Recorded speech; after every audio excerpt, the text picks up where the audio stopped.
Hey gang, it's me, Shannon, Sheepless Needles, vegan podcast, not about being vegan.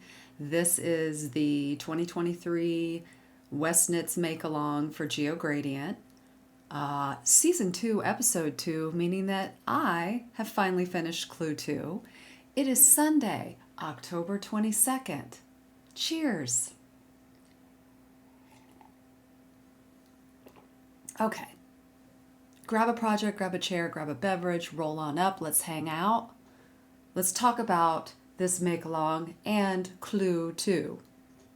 So, first of all, I would like to freely admit that I feel like October has hit me like a Mack truck. I'm exhausted, you guys. Exhausted. Now, I don't know if it's my work week and everything that's going on at my office, but I'm feeling a little overwhelmed. So I'm trying to make sure that I make time to do my hobbies and do things that kind of help clear my head. So I guess the make along couldn't have been at a better time. However, I don't even feel like I sometimes have enough time to, or maybe I don't even have the mental capacity to read a pattern and knit. Does that make sense? So here's what I'm going to say. Clue 2, I feel like was really straightforward and not technical knitting. Like I wasn't learning like a new stitch. There wasn't a new technique that was overwhelming me. I am one of those people when I have something I haven't done before in knitting. It could be the simplest thing and I will watch like 80 gazillion tutorials. I will be completely intimidated by it. And then I'll just kind of finally ease into it. So the thing that is surprising me, and walk with me on this journey, if you have done, or if you even, it doesn't even matter if you've done a make along with Stephen West, if you have knit like any of his shawls, the one thing that I will say is sometimes they're very technically heavy. An example would be shawlography, where there were so many different knitting techniques, knitting like just things I had never done before. There were welts, there were bobbles, there were those crazy X's. Mr. Editor, I'll give you a photo. If you could put my shawlography up, that was a make along. So I did do it with a make along, but that was one of those that like I'd watch a little bit of the Clue or I'd read a little bit of the Clue and I would be like, I have no idea what's going on here. I would have to frog back and restart. But that's part of like learning something new, right? You got to try. It may not be your like the best thing ever, but you're learning as you go. So what is surprising me about this make along, that hasn't happened yet. And I was truly expecting Clue 2 to be like, okay, here we go. Here goes Shannon's tears and knitting. But it just never happened. So it was very straightforward knitting, which I was very happy for, given everything that's been going on, not only in the world, but in my personal life. I just needed something easy, something calming, and who doesn't love a good, knit two together, yarn over, repeat ad nauseum. So... But here, let's just show it to you. Let's just get down to what do they call it? Brass tacks, whatever. I don't. Have you noticed I'm horrible with phrases? I got that from my mom, who will never admit that she's not good at a cliche or a phrase. And she used to say, I think I've talked about this before on the podcast. Oh, Shannon, that's just water over the bridge. Mom, I really don't think that's the message you're trying to send me. So I get it naturally. All right, let me get this the right way. All right, so this is, if you don't want to see Clue 2, you need to avert your eyes. Avert. But here we go. Hopefully it's not totally blown out for you guys. Let me try to. All right, so it is, I'm going to tell you, I will take flat photos that will appear somewhere on this screen, so you don't have to deal with my Vanna White failure here. All right, so this is Clue 2, and clue 2 are just the eyelets. Obviously, clue 1 is that center square, right? Now, what two things that came up for me in this clue, and I may be alone in this, I may not be alone in this. I don't know how, like, I don't want to get into the drama because there's no drama to be getting into, but the original clue 1, when you ended it, I don't know what color you ended on, right? Now, my assumption is that it may have ended on color D. Fast forward, version 3 clue 1 ended on B, which for me is this kind of sandy yellowish color, like spicy brown mustard, as they would say. So that's my color B. Now, when you start reading or watching clue 2, he is still referencing section numbers from the original clue, which really isn't a problem. As long as you had the right stitch count, you're good to go, right? But he had you start clue 2 with color A. And I can't help but wonder if we were not supposed to start clue 2 with color C, but then he's like, you're going to end clue 2 on color D. So I just jumped to A. I did what he said, meaning I went with color A as opposed to continuing the color repeat. And you can see it, right? Like here's the A, B, A. Like it would have gone A, B, and then this would have been C. But it ends at color D. And in my head, I thought, I'm going to bet that ending in color D is more important than worrying about the color repeat here. And I actually don't really even notice it. And maybe it's just me. I don't know. So if you were knitting this, how did you handle your color change between the end of clue 1 and the beginning of clue 2? Did you even pick up on that? Like, I don't know. I'm assuming everyone else did if I did, because like I'm not a brainiac, people. I'm just, drinking coffee on a Sunday morning, trying to get rid of a really bad headache. So that was the first thing that kind of threw me for a loop. And I called my sister and she was like, oh no, I just started with A2. I thought the same thing. So I was like, okay, if my sister's doing it that way, I'm probably pretty safe. The other thing that is concerning me is that once we started clue 2, you end up, I don't want to ruin the pattern. I don't want to like give anything away, but you end up picking stitches up from clue 1 and then continuing them, and it ends up being an I cord. So at the beginning of your rows, you're doing a particular stitch repeat that creates the I cord on either side. So if we're just looking at this, I don't know, can you see what I'm talking about? Yeah, you can. All right, so two things. That tells me, well, this is my assumption, and we know what they say about assuming, but my assumption is this is the edge of the shawl, right? Like this is actually a border of the shawl. Would he start a new section on top of an I cord? It's Stephen West. He's liable to do, I just spit. I got so excited. He's liable to start anything at any point in time. So who knows? That's just a guess on my part. But what started concerning me is, what if I knit it too tight and it monkeys with the shape? Because obviously it's going to be this way, right? Not that way. So, and I say that because that's where the I cord is between sections on top and bottom. So I don't know. So then I called my sister and she said the same thing. I was like, so she started clue 3. I was like, do not talk to me about clue 3. Do not show me clue 3. I know nothing about clue 3. I do not want it ruined. And the only thing she said was, I can't figure out what the final shape of this shawl is going to be. And I was like, well, that's not a shocker. We never know. I said, well, maybe it'll be like bat wings. Because I'm trying to figure out, because I mean, she pretty much, and I think we probably Does everyone agree that this is the center back? Like that's just the center. And then we're working this way. It's a guess. I might be totally wrong. I don't know.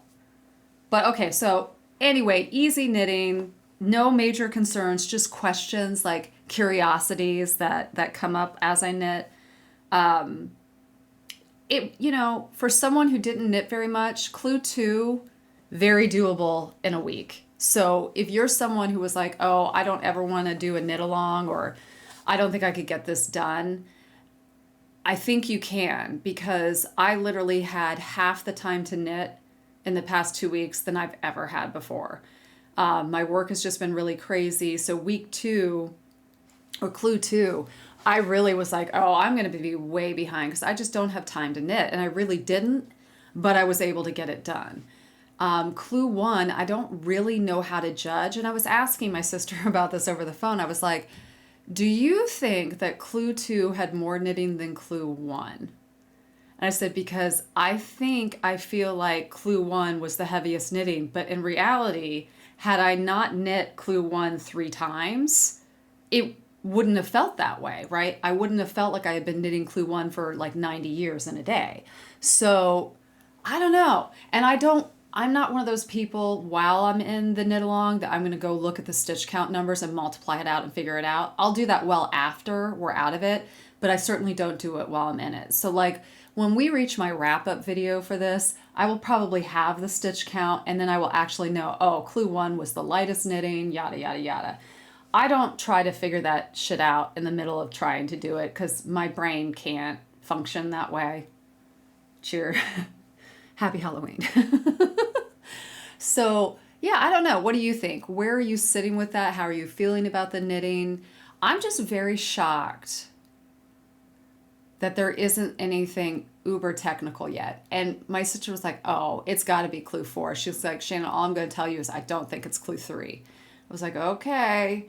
So I wanted to get up early this morning and film this so that I could start knitting. I didn't want to start knitting clue 3 and then trying to hide it as I'm showing it to you. I just didn't, whatever. So we'll see. Jury out.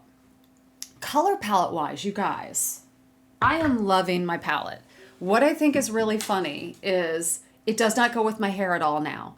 And I don't know if you've noticed this. Every other shawl I've probably knit probably went with this hair, right? That I didn't have when I was knitting it. And now this matches my actual natural hair, which I think is really funny that I'm completely wrong timing. That's okay. Nothing in life is ever coordinated that well for me. So, but I love my palette and I really, really do.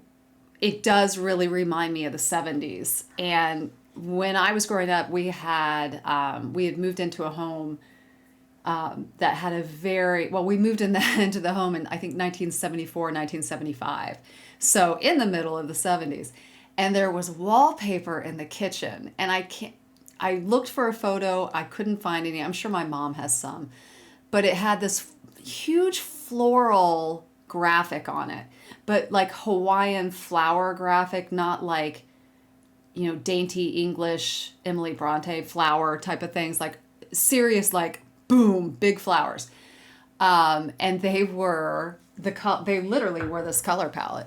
There was definitely a brighter orange in the wallpaper, but I just remember that distinctly. So as I'm knitting this, I just keep thinking about that wallpaper. And when I think about that, then I think about this color it was like in between fuchsia and magenta, and I'm sure there's a color name for it that I do not know. And the only thing, my memory may be totally skewed, but in my head, this is what I'm remembering. There was, for all you youngins, you probably will have never heard of this, but anybody who is, I think you're going to need to be mid to late 40s and up to remember this. Gee, your hair smells terrific. It was shampoo. It had the worst commercials ever. Like somebody would be walking around and be, Jamie, oh, gee, your hair smells terrific. Gee, your hair smells terrific. And it came in, and this is where I'm saying it's my memory. There was that maroon, like fuchsia to magenta color bottle and a navy blue bottle. And I don't think they were different scents. I think one was the shampoo and one was the conditioner.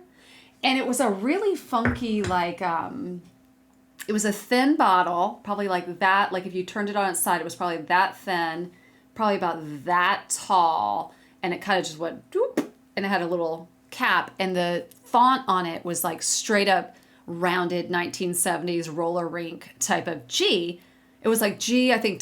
your hair smells terrific. And I think it was in white lettering, if I'm remembering this correctly. Anyway, for some reason, that magenta to fuchsia color, I almost wish I had picked a yarn in that family to throw in to this, because I just think it would have been gorgeous. Like it would have been a really beautiful pop, but I didn't have, I know no one's going to believe this because my sister didn't believe me either. I don't have that color in my stash. I have something close to it, but I have it in a worsted weight, and I was not about ready to throw worsted weight in the middle of a fingering weight cotton shawl, because that would totally affect the drapes. So anyway, for some reason in my head all this past week, all I'm remembering is, gee, your hair smells terrific. And at the time we had a bathroom in that house. Hey, listen, put your judgments aside for one moment, because the bathroom was carpeted. But it was this thin, okay. It really was that mustard color was the color of the carpet. This bathroom was atrocious. Anyway, I can just remember there was like a little cabinet in the wall. And I just remember looking at the shampoo, the Gee, your hair smells terrific. I don't know why that has stuck with me so long, but it won't go away. Maybe Mr. Editor can find footage from Gee, your hair smells terrific, so you guys don't think I'm fucking insane. I mean, I know I'm a little crazy, but like I do remember that. So this journey of like going back to the 70s and thinking about design aesthetics from the 70s, particularly like wallpaper. And I know that Stephen West has been highlighting wallpapers and talking about wallpapers, prior and then leading up to the MKAL. And it really was a really colorful palette at that point. And, I don't know, like design wise, I'm not a historian, like I didn't study design in that way. But I'm very curious, because when you roll into the 80s, you still had some of those colors from the 70s, but it was like they were on crack. Like, well, they were probably on coke, honestly. It was the 80s. So you had like electric blue, and then you had that magenta that just went bright fuchsia. Like, and then you had neons. You had the neon pink, the neon yellow, like moving into the late 80s, particularly when you get into like new wave pop and all of that, like Madonna, that lime green neon kind of borders between yellow and green. Those colors were just everywhere. And I find it really interesting that I am more drawn to the colors that I remember from the 70s. And I really have a definitive reaction, in not a good way, to the colors from the 80s. And I don't know if that's because I was a teenager in the 80s. So I was, angry well, not everybody's angry as a teenager, but I certainly was. There were a lot of things going on that I just relate to that time period that I just wasn't down with. And I have not gotten to the point in my life where I can roll back and be like, oh, I miss the 80s, because that just hasn't happened. It's not like I miss the 70s, because I remember them, but I don't remember them as well as the 80s. But it's just, I am more drawn to like the wallpaper of the 70s than the wallpaper of the 80s. I don't know what was going on with hunter green and maroon in the 80s, but that was a color combo that, like, you could give me pink and green anytime, but there is something about hunter green and maroon that just makes me think of like ultra conservative, and it's just, I can't. So I'm so glad that this was more of a 70s palette than an 80s palette. And I think there is a place for 80s palettes that I probably would really, really like them. This would not be it. So I'm very happy in the direction it's going, but it's also fun to just remember things. The other thing I find interesting is, like, obviously design is cyclical. Like, we take things from the past and we reinvent them for present time. Well, I don't want to say reinvent, but we kind of recycle them and redo them. So like the neons of the 80s have like resurfaced in a different way, right? In the same way that, this color palette is really popular, like the earth tones. They never go out of style, right? I just think watching different generations remember past times, or different generations latching on to a design aesthetic that happened before they were born, and they love it, but the people who live through it are like, I'm done. Like, right, I don't want to live through that again. Kind of how I feel about low-rise jeans. Can we please never bring those back? I'm okay with bell bottoms coming back in and out. Like that seems to be, I'm fine with that.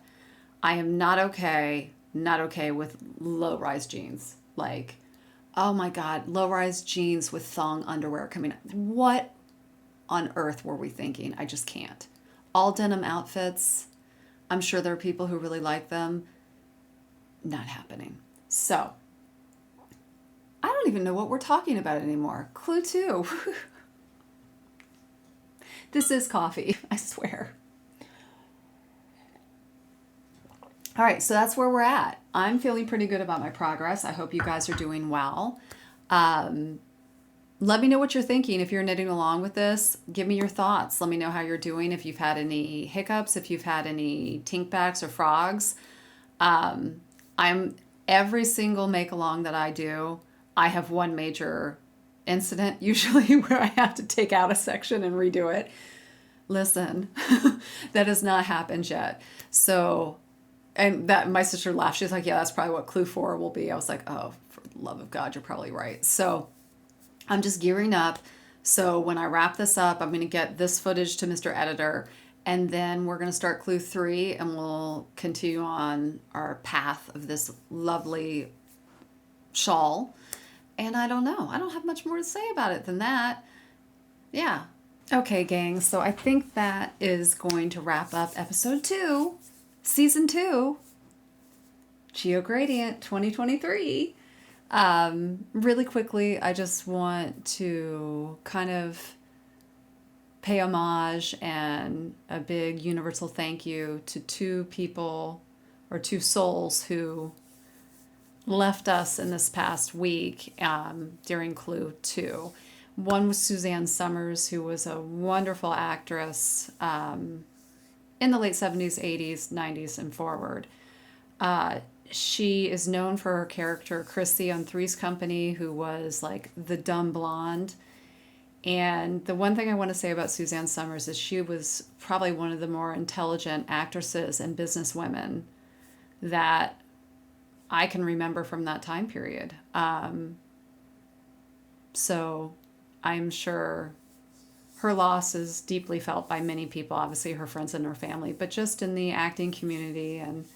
But what a great lady. What incredible accomplishments she made, and she will be missed, and I'll be thinking about her because I do relate her to Three's Company in the late 70s. So we lost Suzanne Summer, but we also lost, and this was a hard one for me, and some people will be like, oh, that's stupid, but Esther the Wonder Pig passed away.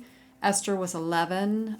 She was adopted as a piglet by 2 gentlemen in Canada. They thought she was going to be like what they refer to as a teacup piglet. But they rescued her because somebody was selling piglets, I think, on the side of the road, and they just couldn't leave her there. But she ended up being Esther the Wonder Pig was wondrous and very large and in charge. But they started a sanctuary as a result of her, and they had blogs and video posts about Esther over the years. And Esther really opened up the world for people to understand that pigs aren't just pigs. I mean, they're pigs, but like a dog and like a cat, like any other domesticated animal, or even non-domesticated animal. I think people did not realize the similarity between pigs and dogs. And once you see that, it's hard to unsee it. And what I would say to people is you can say that about a lot of other animals that you just haven't seen the relatability yet. But just because you haven't seen it doesn't mean it doesn't exist. And I think Esther helps so many people recognize why it's really, really important to help and take care of people and animals and beings who don't have voices, who can't speak for themselves, and to educate a general population on things that they may not have known. And I think Esther did some really great work and affected a lot of people internationally. And my heart goes out to Esther's family and the sanctuary, because that's a loss that it's so hard to lose anyone in your life. And don't